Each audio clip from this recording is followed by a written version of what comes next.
bertemu lagi dengan Ibu Marfungah. Kali ini kita akan belajar kelas 5 ya. Tema 5 tentang ekosistem, subtema 1 komponen ekosistem, pembelajaran ke-1. Sebelum masuk ke pembelajaran, kita ketahui dulu ya tujuan dari pembelajaran ini, yaitu kalian dapat memahami pengertian ekosistem, jenis ekosistem, dan komponen-komponen pembentuk ekosistem. Kemudian, kalian dapat memahami teks non-fiksi dan contohnya. Dan supaya kalian dapat membuat teks non-fiksi berdasarkan contoh-contoh yang ada. Oke, kita masuk ke pembelajaran ya.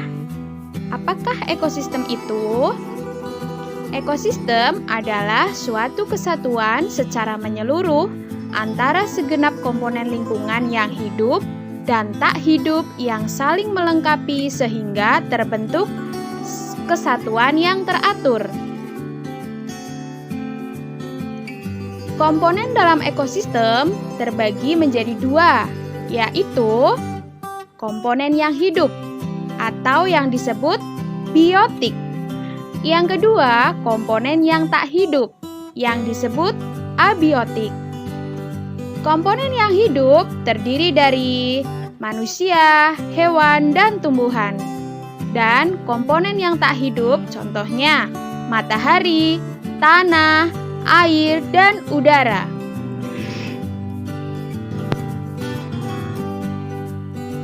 Komponen biotik sendiri terbagi menjadi 3 bagian, yaitu yang pertama, produsen. Produsen yaitu makhluk hidup yang dapat menghasilkan makanannya sendiri, contohnya tumbuhan hijau.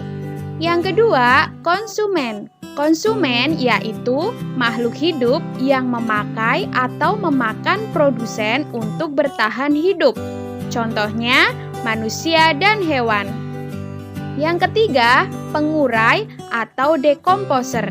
Pengurai atau dekomposer adalah makhluk hidup yang mempunyai kemampuan memecahkan atau menguraikan zat organik dari produsen atau konsumen yang telah mati menjadi zat organik yang lebih kecil.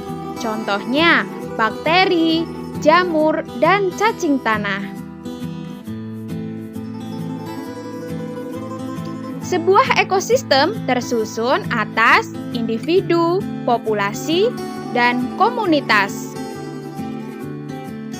Untuk memahami lebih dalam, kita bahas satu persatu ya. Individu adalah makhluk hidup tunggal. Contohnya, seekor kambing, seekor burung, sebuah pohon kelapa. Selanjutnya, populasi adalah kumpulan individu sejenis yang menempati suatu daerah tertentu. Contohnya, populasi kambing terdiri dari beberapa kambing. Populasi burung. Contoh yang ketiga, populasi pohon kelapa.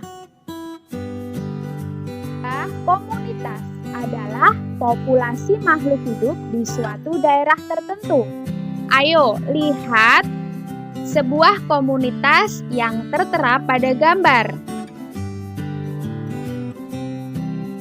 Sebuah komunitas terdiri dari berbagai macam populasi. Ada populasi batu, populasi katak di dalam sungai, dan populasi pepohonan.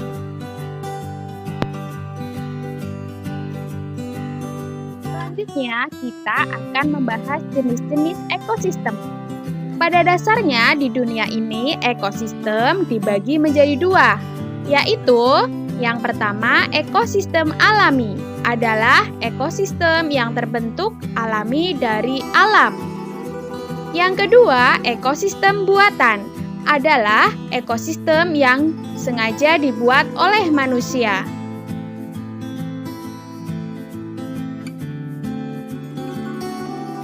Contoh jenis-jenis ekosistem. 1. Ekosistem alami. Ekosistem alami terdiri dari ekosistem air dan ekosistem darat. Contohnya, ekosistem air tawar, ekosistem air asin. Contoh dari ekosistem alami yang ada di darat adalah ekosistem hutan, ekosistem padang pasir.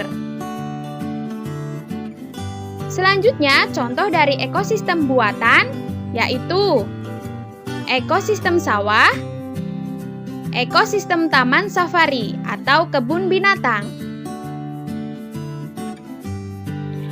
Untuk lebih memperjelas pemahaman kalian, kalian dapat melihat tayangan video ini tentang ekosistem ya.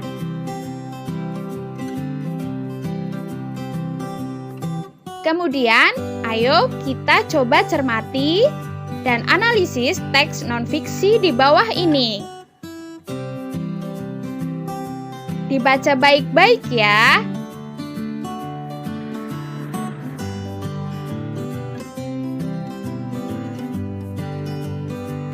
Sudah selesai? Selanjutnya, kita akan bahas pengertian, ciri, dan jenis teks non-fiksi. Ya, benar sekali. Teks yang kalian baca tadi adalah contoh dari jenis teks non-fiksi yang membahas tentang ekosistem. Apa itu teks non-fiksi? Mari kita bahas pengertiannya lebih lanjut. Teks non-fiksi adalah cerita atau karangan yang dibuat berdasarkan fakta atau hal yang benar-benar terjadi dalam kehidupan sehari-hari. Ciri-ciri teks non-fiksi yaitu ditulis dengan bahasa formal, menggunakan makna denotatif atau makna yang sebenarnya, bersifat faktual atau cerita yang benar-benar terjadi, berbentuk tulisan ilmiah populer.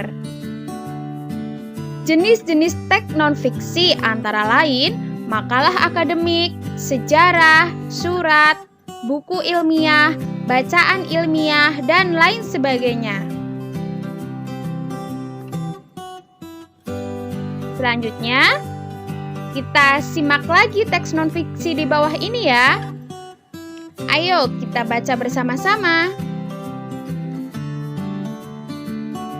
Oke, sudah selesai ya membacanya. Selanjutnya, kita akan mencari ide pokok dari teks non-fiksi yang kalian baca. Apakah kalian masih ingat apa itu ide pokok? Ide pokok adalah ide atau gagasan yang menjadi pokok pengembangan suatu paragraf. Masih ingat kan? Oke. Kita akan cari ide pokok dari paragraf di atas ya. Sudahkah ketemu ide pokoknya? Ya, ide pokok dari paragraf teks non-fiksi di atas adalah pengelompokan hewan berdasarkan jenis makanannya. Kita simak sekali lagi ya cuplikan teks non-fiksi di bawah ini, agar kalian lebih memahami tentang ide pokok. Silahkan dibaca. Oke, sudah selesai ya membacanya. Sudahkah kalian menemukan apakah ide pokok dari paragraf yang kalian baca tadi? Ya, ide pokok dari paragraf yang kalian baca adalah bagian tanaman yang dijadikan makanan hewan. Demikian yang dapat Ibu Marfungah sampaikan. Jangan lupa ucap syukur alhamdulillah. Terima kasih. Semangat selalu belajarnya ya. Wassalamualaikum warahmatullahi wabarakatuh.